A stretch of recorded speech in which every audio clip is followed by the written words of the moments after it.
శ్రీమాత్రే నమ. శుక్లాంబరధరం విష్ణుం శశివర్ణం చతుర్భుజం ప్రసన్నవదనం ధ్యాయేత్ సర్వవిఘ్నోపశాంతయే. శ్రీవిద్యాం జగతాంధాత్రీం సర్గస్థితిలయేశ్వరీం నమామి లలితాం నిత్యం మహాత్రిపురసుందరీం. కృష్ణాయ వాసుదేవాయ దేవకీ నందనాయ చ నందగోపకుమారాయ గోవిందాయ నమో నమః. నమోస్తుతే వ్యాస విశాల బుద్ధే పుల్లారవిందాయత పత్రనేత్ర ఏన త్వయా భారత తైలపూర్ణః ప్రజ్వాలితో జ్ఞానమయ ప్రదీపః. శ్రీమాత్రే నమః.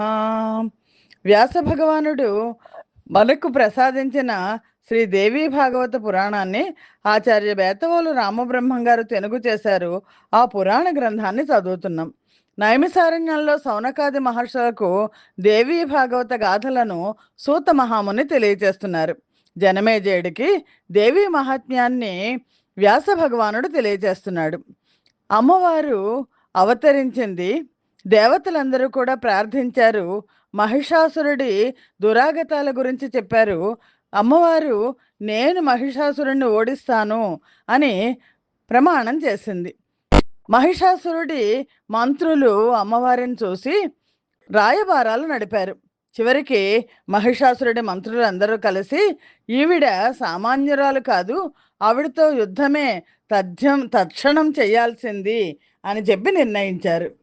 మహిషాసురుడి మంత్రులలో బాష్కలుడు దుర్ముఖుడు వాళ్ళిద్దరు కూడా, ఓ మహిష మహారాజా, మమ్మల్ని ఆజ్ఞాపించండి, ఇప్పుడే రణరంగానికి వెళ్ళి కార్యం చక్కబెట్టుకు వస్తాము, ఆవిడ్ని ఓడించి వస్తాము, మీరేమీ దిగులు పడద్దు, నిశ్చింతంగా ఉండండి, సాధ్యమైనంత వరకు ఆ దుర్మార్గురాల్ని బంధించి తీసుకొస్తాం, లేకపోతే సంహరించి వస్తాము, మా శౌర్యాన్ని ధైర్యాన్ని మా బాహుశక్తిని మా ప్రభుభక్తిని ఈరోజే మీరు చూద్దురు గాని అని డంబాలు పలికారు మహిషాసురుడి దగ్గర. ఈ ప్రసంగానికి మహిషాసురుడు అవుననలేదు, కాదనలేదు. మహిషాసురుడు మంత్రులు అందరితోనూ మంతనాలు చేశాడు. అయితే బాష్కల దుర్ముఖులు ఇద్దరు కూడా వెంటనే యుద్ధానికి బయలుదేరారు. ఆయుధాలు ధరించి సేనా సమేతలే బయలుదేరారు. దేవి ఉన్న చోటుకి చేరుకున్నారు. బొంగురు గొంతులతో బిగ్గరగా మాట్లాడారు. దేవి, సకల దేవతలను జయించిన మహిషాసురుడు మహానుభావుడు, సర్వ దైత్యాధిపతి, అతడిని నువ్వు వరించు. సర్వలక్షణ సంపన్నమైన మానవ రూపం ధరించి నిన్ను ఆనందింపజేస్తాడు. బంగారు ఆభరణాలు ధరించి విలువైన వస్త్రాలు కట్టుకుని రహస్యంగా నిన్ను సమీపిస్తాడు. ఓ శుచిస్మిత, ముల్లోకాలకు మహారాణివై భోగాలు అనుభవించు, సంసార సుఖాలు అనుభవించు, మీ ఆడవాళ్ళు కోరుకునేది అదే కదా అంటూ వంకరగా నవ్వారు.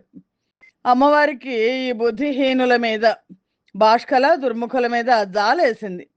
మెల్లగా బదులు పలికింది. మూర్ఖులారా, ఎన్నిసార్లు చెప్పినా అర్థం చేసుకోరేంటి?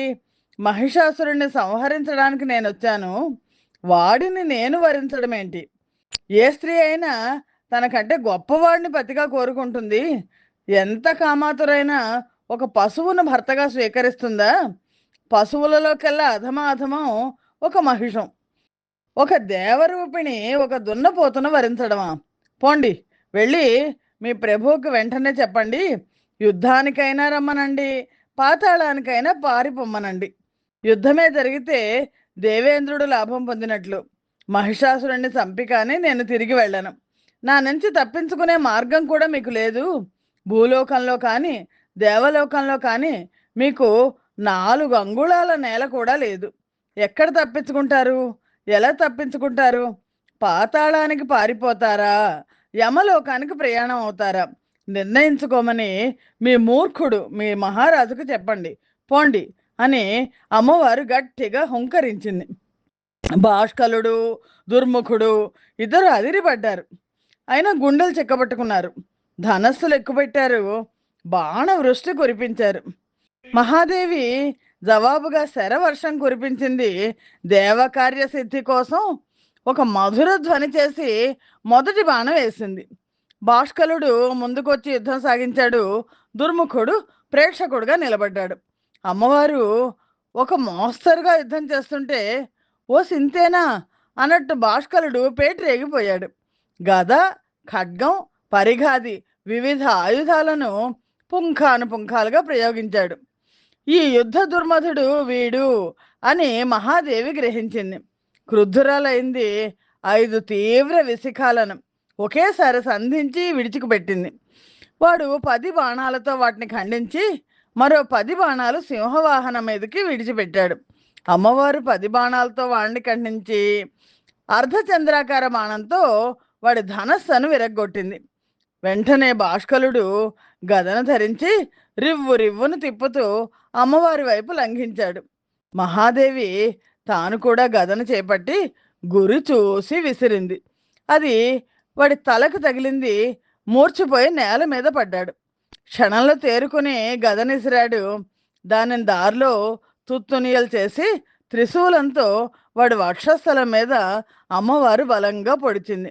వాడు గిలగిలా తన్నుకుంటూ ప్రాణాలు వదిలాడు. అది గమనించి రాక్షస సేనలు కాళ్లకు బుద్ధి చెప్పాయి. దేవతలందరూ జయ జయధ్వానాలు చేశారు.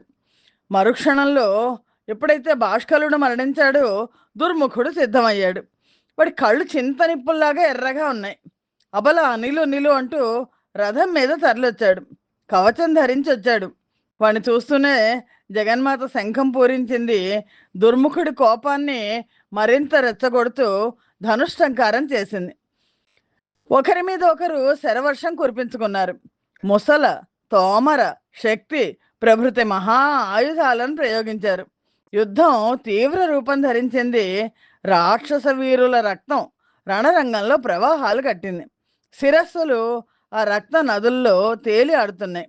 అవి యమకింకర్లు తమ బిడ్డలకు ఈత నెరిపే ఆనపకాయ బుర్రల్లాగా ఉన్నాయిట. యథా సంతరణార్థాయ యమకింకరనాయకై తుంబీ ఫలాని నీతాని నవశిక్షా పరేర్ముదా. రణరంగం బీభత్సంగా మారిపోయింది. పరమ దుర్గమంగా ఉంది. మృత కళేబరాలు, వాటిని పీక్కు తింటున్న నక్కలు, తోడేళ్లు, కుక్కలు, కాకులు, గద్దలు, డేగలు మాంసఖన్నాలను తన్నుకుపోతున్నాయి. భరింతరాని దుర్గంధం. దుర్ముఖుడికి కాలం మూడింది. కత్తి దూసి నిలబడ్డాడు.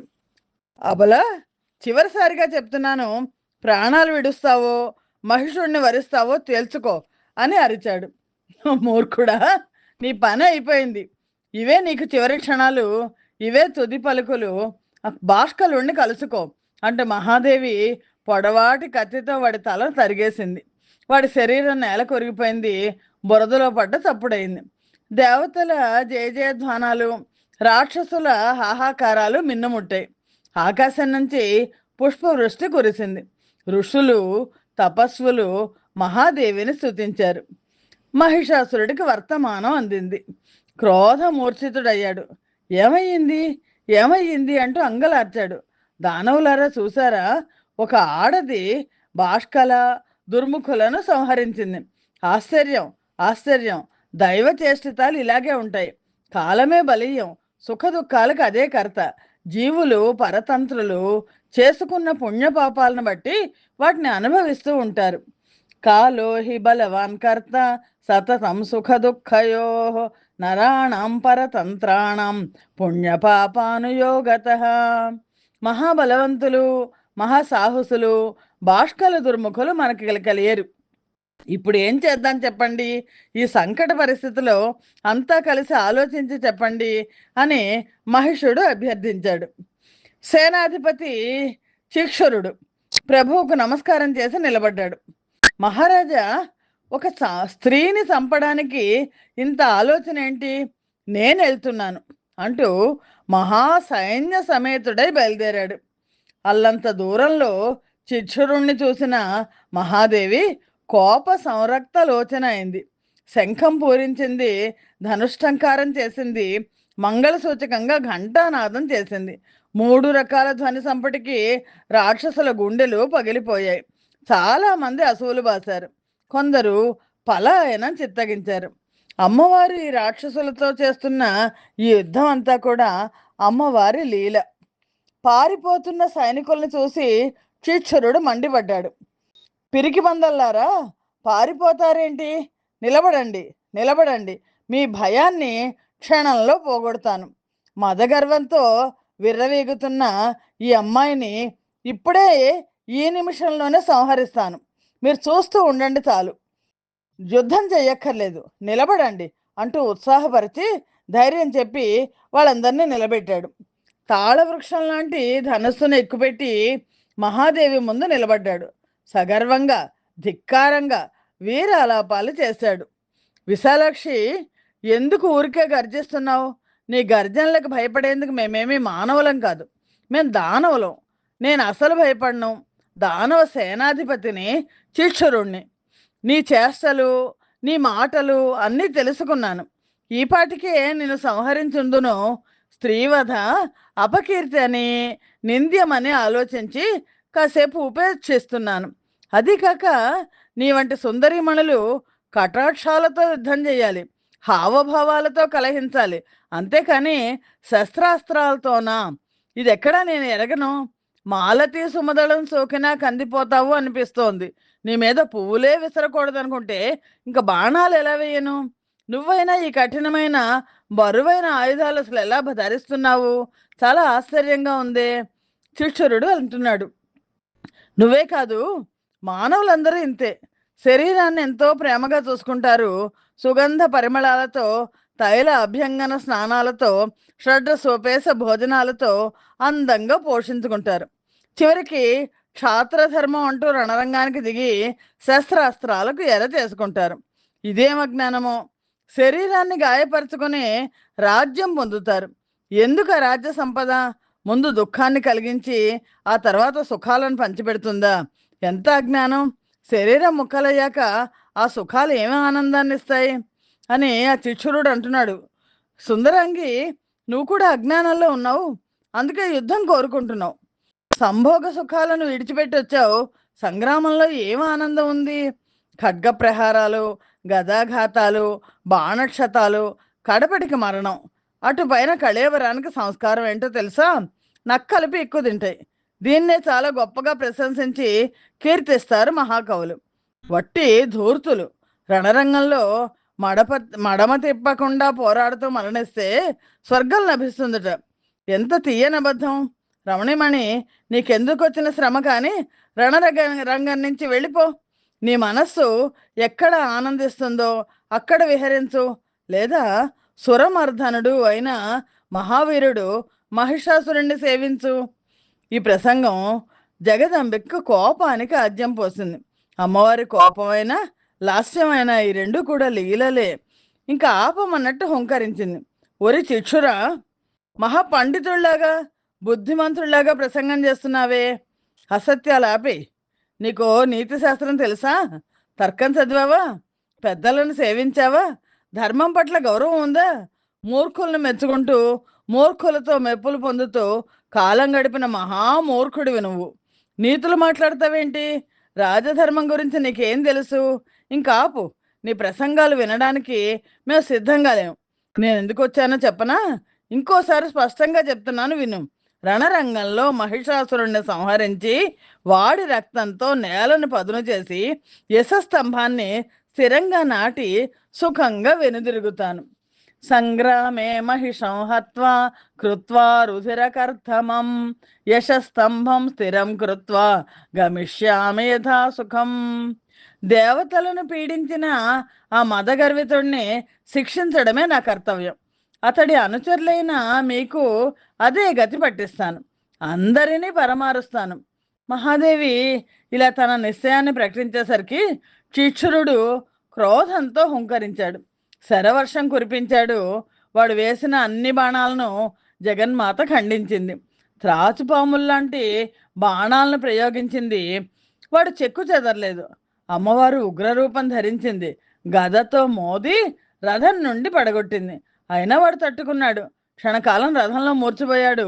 ఒక పర్వతాన్ని రథంలో పెట్టి మోసి తెచ్చినట్టు కనిపించింది ఆ దృశ్యం. సేనాపతి మూర్ఛిల్లడాన్ని గమనిస్తున్నాడు తామ్రుడు. చండికను ఎదిరించాడు.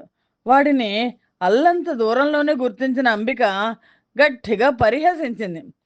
రారా తామ్రా, త్వరగా రారా, యమలోకానికి పోదుగాని. అయినా మిమ్మల్ని అందరినీ పంపుతాడేంటి? మీ మహారాజు ఏమయ్యాడు? పిరికి పంద, ఇంట్లో దక్కున్నాడా?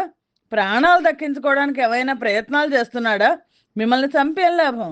మీరంతా అల్పాయుష్కులు, అల్ప శౌర్యులు. నాకు శ్రమదండగా. మహిషుడిని రమ్మనండి. మీరంతా ఇళ్లకు పొండి. మీ ప్రభువును పంపండి. ఆ బుద్ధిహీనుడు కూడా ఒకసారి నన్ను చూస్తాడు. ఎలా ఉన్నానో ఏమిటో గ్రహిస్తాడు. పోండి, మీరు వెళ్ళి వాణ్ణి పంపండి అని గర్జిస్తూ దిక్కులు పగిలేలాగా పరిహసించింది. తామ్రుడు క్రోధ తామ్రుడయ్యాడు. కళ్ళు కాదు, క్రోధంతో శరీరం అంతా ఎర్రబడింది. వాడు అసలే తామ్రుడు, ఎర్ర రంగు ఉంటాడు. ధనుష్టంకారం చేశాడు. తన ధనుర్విద్య కౌశలం అంతా చూపించాడు. వందలు వేలుగా బాణాలు కురిపించాడు. కానీ ఒక్కటంటే ఒక్కటి అమ్మవారి దరిదాపులకైనా చేరలేకపోయింది. అన్నింటినీ మధ్యలోనే అవలీలగా తుంచేసింది అమ్మవారు. ఇంతలో చిక్షురుడు మూర్ఛ నుంచి బయటికి వచ్చాడు. ధనస్సు అందుకున్నాడు. ఇప్పుడు ఇద్దరు మహావీరులు, అటు తామ్రుడు ఇటు చిచ్చురుడు ఇద్దరు ఒకేసారి బాణాలు వేస్తున్నారు. జగదంబికకు ఉత్సాహం వచ్చింది. మారాకు తొడిగింది. ఇద్దరి బాణాలకు సమాధానం చెప్పడం కోసం రాక్షస సైన్యాన్ని క్షణంలో తుడిచిపెట్టేసింది. తామ్ర చిచ్చుర శరీరాల నిండా బాణాలే. రక్తం ఓడుతున్నారు. పుష్పించిన కింసుక వృక్షాల్లో భాషించారు.